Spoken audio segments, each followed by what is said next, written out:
है। हमारा दरबार तो पंडोकर धाम का जब से चल रहा है, जब से पर्चे बनाने वाले मध्य प्रदेश में तो छोड़ो, पूरे भारतवर्ष में कोई पर्चा नहीं लिखता था, तब से पंडोकर धाम का पर्चा लिखा जाता है। भारतवर्ष में कोई भी पर्चा पहले नहीं लिखता था। मतलब पंडित धीरेन्द्र शास्त्री से पहले आप पर्चा लिखते थे, उनके जन्म से पहले आप दावा करते उनका जन्म 97 में हुआ। मैं 1992 में गुरुजी बन चुका हूँ। पूरे भारतवर्ष के जितने भी IAS IPS वर्ग है, जितना पुलिस वर्ग है, जितना खुफिया एजेंसियां हैं, पंडोकर सरकार के एक पर्चे पर ट्वीट करके देख ले, हाथ पैर कपेंगे। अभी देश की राजनीति पे थोड़ा हम बात करते हैं। एक नया गठबंधन बना है इंडिया, आप भी देखते होंगे, और पुराना NDA है, तो आपको क्या मतलब आप बताएंगे इस पर कि किसकी सरकार बनेगी? बिल्कुल बता सकता हूँ। यदि आपकी पकड़ हो तो यहाँ की सरकार को बुलाइए, मैं या किसी भी व्यक्ति बुलाइए, किसी नेता बुला लीजिए, मैं लिख के देता हूँ। यदि उसमें कमी पड़ जाए तो आप हमारा कंपटीशन वीडियो चलाना। आपने कई चीजें ऐसी बताई जिसको आपके बताने के बावजूद लालू यादव ने वो गलती की और आज फंस गए। मैंने ये नहीं कह सकता फंस गए या बच गए। मैंने जो कुछ हो रहा है, जो हुआ है और जो कुछ होगा भविष्य में, हमने बताया है। वर्ष 2012 में मोदी जी के नाम को मैंने प्रस्तावित रखा था इलाहाबाद में, प्रधानमंत्री का उम्मीदवार बना लिखा ही था मेरे पास, ऑन रिकॉर्ड पेपर में छपा हुआ है। अमित शाह जी के नाम का मैं 2014 में चित्तौड़गढ़ में बता चुका हूँ, वहाँ ऑन रिकॉर्ड पेपर में छपा है। भास्कर, दैनिक भास्कर। मैं तो पर्ची लिखने की बात कर रहा हूँ। पर्चा कहाँ मना कर रहा हूँ, नहीं लिखता हूँ। मैं पर्चा लिखता हूँ, पर्चा से बचता नहीं हूँ मैं। मेरी पर्ची में तुम कौन हो? तुम्हारा तो सबको पर्चा बना ही जाएगा। आप पर्चा के हिसाब से आइएगा, तो सुबह आइएगा, ढक्के खाइएगा, नंबर 100% आएगा। जी मैं आपको वचन देता हूँ, लिखवा के ले जाइए, नंबर कल आ जाएगा आपका। कुछ दिनों पहले राजधानी पटना में पंडित धीरेन्द्र शास्त्री का दिव्य दरबार लगा, जहां लाखों लाख लोगों की भीड़ देखी गई। अब एक बार फिर से राजधानी पटना में दिव्य दरबार लगा है पांडुखर सरकार का। क्या यही वजह है कि धीरेन्द्र शास्त्री के दरबार में लाखों लोगों की भीड़ थी, और माना जा रहा था कि जितनी भीड़ बिहार पटना में उनके दरबार में हुई, उतनी भीड़ पूरे भारत में कहीं नहीं हुई? तो क्या यही वजह थी कि आपको भी यहाँ पर दरबार लगाने लग पड़ा? नहीं, ऐसा कुछ नहीं है। हमारा दरबार तो पंडोकर धाम का जब से चल रहा है, जब से पर्चा बनाने वाले मध्य प्रदेश में तो छोड़ो, पूरे भारतवर्ष में कोई पर्चा नहीं लिखता था, तब से पंडोकर धाम का पर्चा लिखा जाता है। और वीडियो सोशल मीडिया पर 2011 से उपलब्ध हैं। यहाँ तक कि ID 2011-12 के वीडियो यूट्यूब पर सर्च किए जा सकते हैं पंडोकर धाम के। जब पर्चा लिखने ही वाले पैदा नहीं हुए थे मध्य प्रदेश में, और जब पूरे भारतवर्ष में कोई पर्चा लिखता ही नहीं था किसी के भविष्य के लिखे। हाँ, बड़े बड़े महर्षि हुए हैं, योगी हुए हैं, तपी अनुष्ठानी हुए हैं। महाराज बाबा वाल्मीकि जी हुए, जिन्होंने भूतकाल वर्तमान में लिखा था भविष्यकाल के लिए कि भगवान राम होंगे 11,000 वर्ष पहले, 11,000 वर्ष पहले, राम जी के आने के पहले, बिफोर वाल्मीकि रामायण लिख दी। और जो घटना 11,000 वर्ष बाद होती है, वो घटना वाल्मीकि जी ने बिफोर अयोध्या का पर्चा लिखा। मेरी बात समझना। तो महाकाव्य, वृद्ध इतिहास, पंचम वेद वाल्मीकि रामायण है। फिर उसके बाद व्यास जी हुए, जिन्होंने 18 पुराण उपनिषद आदि लिखे। उन्होंने पूरे ऋषियों के ऊपर, संतों के ऊपर होने वाली भविष्य की घटनाओं पर भविष्यवाणियां ग्रंथों में उपलब्ध हैं। फिर उसके बाद और नीचे उतर के आते हैं, कलिकाल में आते हैं, तो बाबा गौसुप्त सजे होते हैं, जिनने 550 वर्ष पूर्व रामचरितमानस लिख दिया, जिनमें अच्छे अच्छे लोगों को मिर्ची लगती है, एक एक कटु शब्द लिख दिया, चाहे फिर वो कोई भी जाति पंथ संप्रदाय का हो, सबको चेतावनी दे डाली। और जो कलिकाल में जो हो रहा है, वो वाल्मीकि रामचरितमानस में एक एक भविष्य की होने वाली घटनाओं का जिक्र लिख दिया। अब रहा सवाल पर्चा लिखना व्यक्तिगत कलिकाल में।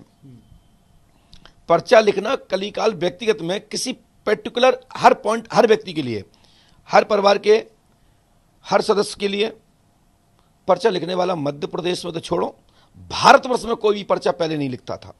मतलब पंडित धीरेन्द्र शास्त्री से पहले आप पर्चा लिखते थे, उनके जन्म से पहले आप दावा करते? उनका जन्म 97 में हुआ। मैं 1992 में गुरुजी बन चुका हूँ। उनके पिताजी, दादाजी जो बताते हैं, उनका भी पर्चा नहीं मिलेगा उनके पास। उनकी भी VCR वाटे में चलता था। यदि कोई चैलेंज करता है इस बात का, तो VCR चलता था पहले DVDयाँ चलती थी, फिर आपके CDयाँ आई। एक दादाजी का कोई फुटेज तो दिखा दें, कहीं दादाजी ने कभी जिंदगी पर्चा बनाया हो, या किसी के दादा ने बनाया हो। मात्र पंडोकर सरकार एक ऐसा दरबार है। पर्चा लिखने के मामले में बागेश्वर धाम सरकार जो है वो सबसे ज्यादा फेमस हुआ। तो क्या यही वजह रही कि पांडुकर सरकार पीछे रह गई इस मामले में? तो पांडुकर सरकार भी अब अलग अलग जगहों पे जा रही है। पूरे भारतवर्ष के जितने भी IAS IPS वर्ग है, जितना पुलिस वर्ग है, जितना खुफिया एजेंसियां हैं, पंडुकर सरकार के एक पर्चे पर ट्वीट करके देख ले, हाथ पैर कांपेंगे। पंडुकर सरकार के दरबार की पर्ची के ऊपर आज तक कोई भी व्यक्ति अंगुली नहीं उठा पाया, चाहे वो वैज्ञानिक पद्धति के आचार्य क्यों ना हो, वैज्ञानिक पद्धति के विद्यार्थी क्यों ना हो, या चाहे फिर वो किसी भी एजेंसी खुफिया से हो, किसी ने पंडुकर सरकार की पर्ची के ऊपर अंगुली नहीं उठा पाए। और पंडुकर धाम कहीं से पीछे नहीं है। आप उठाइए गूगल का, गूगल प्लेटफॉर्म से जोड़ा है ना, 4.5 पंडुकर सरकार का गूगल पर सर्च होता है, ठीक है। और 4.5, आप मेरा कहने का मतलब यह है 10 पॉइंट में से 4.5 हमको सर्च करते हैं। और आजकल दुनिया चमक धमक की है। हमारे यहाँ निर्मल बाबा को इतना सर्च किया जाता था कि आज तक किसी गुरु को नहीं किया गया। ऐसे 250 चैनल हैं भारतवर्ष के और देश विदेश के। ऐसा कौन सा चैनल था जिस पर निर्मल बाबा ना आते हो? एक टाइम में 10-10 टीवी पर एक साथ एक टाइम में आते थे, और जिनके सामने लोग घर घर पर्स खोल के बैठते थे, कहीं कृपा आ जाए, कहीं पैसे अलमारी में आ जाए तो अलमारी खोल के रखते थे लोग। और माताएं बहनें हमारी मैयाएं लोग झोरी फंसा रखती थी, कहीं कृपा इसमें आ जाए। और समोसा से, लाल मिर्ची से कृपा खुली और बंद हुई, अब इनकी ही कृपा बंद हो गई। तो प्रचार होना या विकसित होना, ज़्यादा प्रचार में हो जाना, तो चाइना कंपनी का बहुत माल बिकता है। अब देखिए दीपावली आती है तो बहुत बिकता है। मोदी जी कहते हैं, देश के प्रधानमंत्री जी अपील करते हैं कि भाई चाइना माल नहीं खरीदना है, भारतीय सामग्री का क्रय करना है, उसी का उपयोग करना है। लेकिन चाइना का आज भी लोग इसलिए लेते हैं कि सहज सरल मिल जाता है। लोग इसलिए भागते हैं कई लोगों के दरबारों में या कई लोगों के कैंपों में जिनको EBCD नहीं आती है, जिनको हनुमान चालीसा ढंग से नहीं आता, जिनको श्लोक अच्छे से ढंग से नहीं आते। लेकिन हिंदुस्तान आज भी 85% भेड़ की चाल चलती है। लोग कहते हैं साक्षर भारत देश है, मैं कहता हूं 85% साक्षर नहीं है, 15% भी साक्षर है। बाबा, एक चीज है कि माना जाता है कि जो लोग पर्चा लिखते हैं उनको बीते हुए अतीत और आने वाले भविष्य के बारे में भी कई चीजें जानकारी होती है। अभी देश की राजनीति पे थोड़ा हम बात करते हैं। एक नया गठबंधन बना है इंडिया, आप भी देखते होंगे, और पुराना NDA है। तो आपको क्या मतलब आप बताएंगे इस पर कि किसकी सरकार बनेगी? बिल्कुल बता सकता हूं। यदि आपकी पकड़ हो तो यहाँ की सरकार को बुलाइए, मैं या किसी भी व्यक्ति बुलाइए, किसी नेता बुला लीजिए, मैं लिख के देता हूं। यदि उसमें कमी पड़ जाए तो आप हमारा कंपटीशन वीडियो चलाना।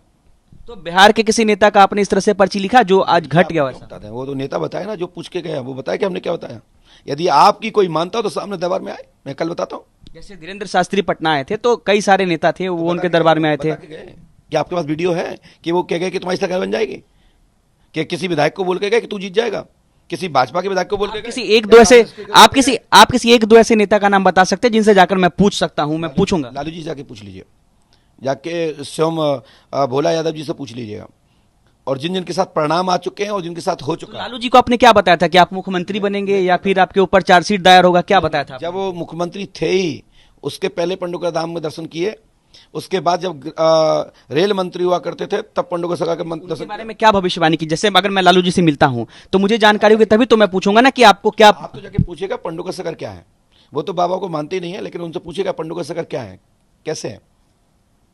तो आप ये बताइएगा ना कि उनके बारे में आपने क्या भविष्यवाणी की थी, ताकि मैं उनसे पूछ सकूं। व्यक्तिगत नहीं बता सकते हैं, बाकी मैंने बच्चों के विवाह से लेकर के सब कुछ बताया, जो घटना घटी है सब। कितने साल पहले आपने उनको बताया था? लगभग 2008, 2006, 2007, 2008। तो आपने कई चीजें ऐसी बताई जिसको आपके बताने के बावजूद लालू यादव ने वो गलती की और आज फंस गए। मैंने ये नहीं कह सकता हूँ फंस गए या बच गए। मैंने जो कुछ हो रहा है, जो हुआ है और जो कुछ होगा भविष्य में, पूरे परिवार पर CBI और ED की दबिश जो है वो पड़ी हुई है। तो क्या आपने पहले उनको वार्न किया था इस चीज से? आप अपना काम करिए, आप मुझसे नहीं निकाल सकते। मैं भगवान हनुमान जी का 11 रुद्र का मैं भक्त हूँ। ये कहीं और चल सकता है कि भावों में फंस जाऊं, लेकिन मैं फंसा। आप एक प्रश्न फंसा के दिखा लीजिए। मैंने जो बताया वो वही उनके साथ। बात बाबा फंसाने की ही नहीं है, बात फंसाने की नहीं है। मेरा कहना है कि अगर आप पहले, जैसे अगर मान लीजिए मैं यहाँ बैठा हूँ और मेरे साथ कुछ घटना घटने वाला है तो आप मुझे पहले बताएंगे तो मैं शायद उससे सतर्क हो पाऊं। उनके साथ ऐसा ही हुआ है, सब कुछ वही हुआ जो मैंने बताया, और वही हो रहा है जो हो रहा है। आपने उनको सतर्क किया था? सब कुछ वही हो रहा है जो मैंने बताया। आपने उनको सतर्क किया था? बाबा ये मैं सब कुछ बता चुका हूँ। आपके कोई भी उनकी पार्टी में दो बातें, कोई व्यक्ति उनसे पूछिए। दो बातें सामने आ रही है, आपने उनको बताया और बावजूद अगर उनके ऊपर सीबीआई और ईडी की दबिश पड़ी तो या तो ये हुआ कि उन्होंने आपकी बात नहीं मानी, या फिर ये हो सकता है कि वो जानते हो बावजूद उन्होंने गलती की। देखिए, डॉक्टर से आप पूछने मात्र से लाभ नहीं मिलता। डॉक्टर की दवा नहीं खाओगे तो लाभ मिलेगा कहां से? बता दिया, टीबी है। मतलब आप ये कह रहे हैं कि लालू यादव ने आपकी बात नहीं मानी? नहीं, ऐसा नहीं कि नहीं मानते हैं। हर महीने, 2 महीने, 4-6 महीने में, साल में बात होती है। मैं कॉल डिटेल दिखा सकता हूं, ठीक है। लेकिन मैं आपको बता सकता हूं, उनके चाहने वाले, उनके मानने वाले लोग कहीं ना कभी बात हमसे कराते रहे। ऐसा कोई महीना नहीं है जिस महीने के 2, 4, 6 महीने में और साल के चक्कर में 2 बार बात ना हुई होती हो। 2008 से लेकर एक सवाल मेरा रहेगा, आप मुझे नहीं बताइएगा, लेकिन मैं बस केवल पूछना चाहूंगा कि अभी तेजस्वी यादव जो उनके पुत्र हैं, आप जानते होंगे, वो अभी उप मुख्यमंत्री हैं, क्या आपने उनको बताया कि आगे चल के तुम मुख्यमंत्री बनोगे या फिर नहीं बनोगे, ऐसा उनको बताया आपने? मेरे पास ना तेजस्वी आए और ना तेजस्वी से मेरी मुलाकात है। लालू जी से बताया आपने उनके बेटे के बारे में? नहीं, जब पूछेंगे तभी तो बताएंगे। जो प्रश्न करेंगे वही तो बताएंगे। आप डॉक्टर को बीमारी नहीं बताओगे वो कैसे बता देगा को अमुक बीमारी है? आप चेस्ट चेक तो कराइए, आप ब्लड टेस्ट तो कराइए। अब नहीं कराओगे तो कैसे पता तुम्हारा डीएनए क्या है? अच्छा, देश के प्रधानमंत्री नरेंद्र मोदी कभी आपके पास आया, कभी उनसे आपकी बातचीत हुई इस चीज को लेकर के? बिल्कुल, देश के माननीय प्रधानमंत्री जी हमारे मोदी जी से व्यक्तिगत रूबरू नहीं हुए हैं। उनका व्यक्तिगत कोई प्रस्ताव मेरे पास नहीं आया, लेकिन जो तरीके हैं भारतीय जनता पार्टी के, जो संगठन का और पार्टी का जो व्यवस्था होती है उसके तहत पूछा गया है। हमने बताया है, वर्ष 2012 में मोदी जी के नाम को मैंने प्रस्तावित रखा था इलाहाबाद में कि प्रधानमंत्री का उम्मीदवार उनको बनाना चाहिए। बना लिखा ही था, मेरे पास ऑन रिकॉर्ड पेपर में छपा हुआ है। अमित शाह जी के नाम का मैं 2014 में चित्तौड़गढ़ में बता चुका हूं, वहां ऑन रिकॉर्ड पेपर में छपा है। भास्कर, दैनिक भास्कर और दैनिक जागरण, स्वदेश में छपा है, चित्तौड़गढ़ राजस्थान। और मोदी जी के नाम का वर्ष 2012 में इलाहाबाद कुंभ में इस प्रधानमंत्री के पद के उम्मीदवार के भविष्य की कल्पना करते हुए मोदी जी का पहला नाम मेरे द्वारा ही रखा गया था। एक सवाल मेरा रहेगा, जैसे दोनों से मिले नहीं है ना, तो अभी तक अमित शाह जी से मिला हूं और ना ही मैं मोदी जी से मिला हूं। लेकिन हम भारतीय जनता पार्टी की जो रीढ़ होती है, जो संगठन के ऊपर संगठन है, आरएसएस की आप बात कर रहे हैं? बिल्कुल। और उनके सभी मुखियागण पंडोकर धाम से परिचित हैं। बाबा, एक सवाल मेरे मन में आ रहा है, जैसे आपने उनको पहले बताया, आप मेरे कान में बताएंगे मेरे भविष्य के बारे में? मैं माइक हटा दूंगा क्योंकि मैं कोई छुपा खेल। तो चलिए, आप मेरा पर्ची लिखेंगे। मैं चाहूंगा कि आप मेरा पर्ची लिखे कैमरे के सामने। का एक विधान है, एक नियम है, दरबार के साथ बैठिएगा, क्योंकि आप मीडिया में हैं और मीडिया के प्रभाव से आप बैठे हैं। बाकी के तो आप गद्दी के बराबरी बैठने का अधिकार नहीं है।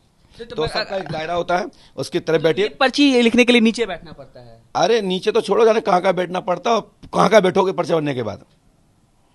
तुम्हारी ताकत नहीं है कि तुम मेरा सामना कर सको एक झटके में। नहीं, यहाँ पे बाबा बनोगे। बाबा, ताकत की बात ही नहीं, हम यहाँ तो आपसे युद्ध करने तो आए ही नहीं। बात नहीं करे। कोई जब किसी की नब्ज पकड़ ली जाए ना, तो फिर आदमी तो सिलेंडर होता है ना, प्रणाम करता है, गुरुदेव की जय हो। मेरा कहने लगा ये है। मैं तो पर्ची लिखने की बात करूंगा। पर्चा कहाँ मना कर रहा हूँ? नहीं लिखता हूँ मैं, पर्चा लिखता हूँ, पर्चा से बचता नहीं हूँ मैं। मेरी पर्ची में बोल रहा हूँ। तुम कौन हो? तुम्हारा तो सबको पर्चा बना ही जाएगा। आप पर्चा के हिसाब से आइएगा, तो सुबह आइएगा, ढक्के खाइएगा, नंबर 100% आएगा। जे मैं आपको वचन देता हूँ, लिखवा के ले जाइए, नंबर कल आ जाएगा आपका। गद्दी पे बैठूंगा क्योंकि गद्दी की आरती होकर के आई, आरती होने के बाद मैं नहीं बैठता हूँ। मानिए जो सुबोध जी है, उनको आपने पता ही लग गया होगा, मैंने सभी को मना किया कि गद्दी के बाद दरबार नहीं चलता। कल भी नहीं चला था, आपने देखा होगा, सबने बताया होगा आपको शेड्यूल में। आप सुबह आइएगा, दरबार में पूछिएगा। चलिए, अब एक आखिरी सवाल, आप बिहार आए, बिहार के लोगों से कितना स्नेह मिला? देता हूँ तुम्हें कसम है, लेकिन आना और पूछना। चलिए, एक आखिरी सवाल आपसे करेंगे, आप बिहार आए, बिहार के लोगों से कितना स्नेह मिला और फिर दोबारा बिहार में आना चाहिए? इतना मिला तभी तो आप यहाँ तक आए। ये आज तक है, और आज तक के संपादक, आज तक के रिपोर्टर्स और यहाँ के जनता जनार्दन ने, यहाँ की जो बुद्धिस्ट समाज है, जो सम्मान किया एक वृद्ध दादाजी ने, तो वो पटना के संगठन से, पटना के देश, अपने प्रदेश के, अपने राजधानी की ओर से स्वागत किया है। तो मैं इसका ऋणी रहूंगा, क्योंकि उन्होंने मेरे एक बालक को, एक वृद्ध व्यक्ति ने आकर के सम्मान किया है। मैं पूरे पटना का स्वागत स्वीकार। दोबारा फिर बिहार आना चाहेंगे? दोबारा फिर दरबार लगेगा बिहार के? मैं तो देखिए, अभी मेरा बक्सर में कार्यक्रम है, त्रिदंडी स्वामी जी के यहाँ पर नवंबर में लगभग आसपास है। फिर आपके एक और पास में जगह है, वहाँ पे दरबार है। लगभग वो दिसंबर में है, और भक्त बुलाएंगे तो आएंगे। तो भी पांडुकर सरकार से हमारी कई मुद्दों पे बातचीत हो रही थी और राजनीतिक मुद्दों पर भी बातचीत हुई है, जहां इन्होंने कई बातों का खुलासा किया है। अनिकेत कुमार, बिहार तक, पटना।